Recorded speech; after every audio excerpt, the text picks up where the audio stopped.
the headline would be, it is about Bitcoin DeFi, but, there's obviously a lot more to it than that. So do you want to just lay out the way you and I guess the Persistence team think about, exactly what it is you guys are doing? What are you building? What is the vision?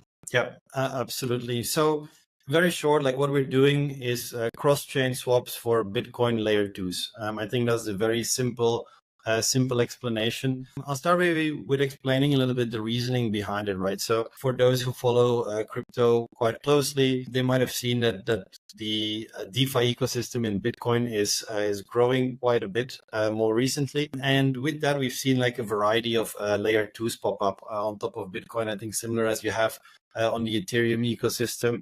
You have a lot of layer 2s already that exist to kind of make it easier to transact rather than on the main chain on Ethereum. The same movement is kind of happening now on the Bitcoin side, where there's a lot of L2s popping up, facilitating actually the activity on the chain, because as you know, programmability on Bitcoin itself is rather hard, and I'm sure there's people trying to solve it on the layer 1 itself. But the most straightforward way to kind of scale Bitcoin is through the adoption of layer 2s. Now, there's been a lot of new layer 2s in the works. There's over 50 as far as I've seen. There's a handful of them already live, probably even more, like a dozen actually is actually properly live and has some decent action there.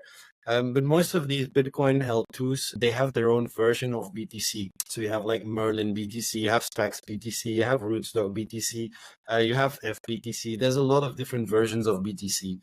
Now, it is my and like the company's belief that in a world where we really want to see BTC DeFi or BTC-Fi grow, that these ecosystems, in a way, these different L2s will need to be connected, and it should be like easy and straightforward for users to go from one form of BTC to another form of BTC to start with, and eventually to go from any token on any of this layer 2 to any of the other tokens on any of the other layer 2s.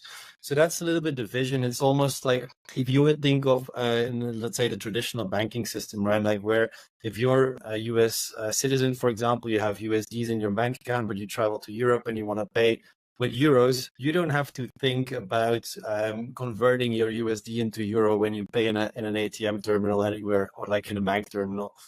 We think it should be the same for users who want to use DeFi protocols across Bitcoin L2s, where we actually would provide that conversion of the different forms of BTC in the background so that a user actually doesn't have to think of it. Basically making user experience across these L2s a lot easier. That's kind of the main goal of what we're building with Persistence.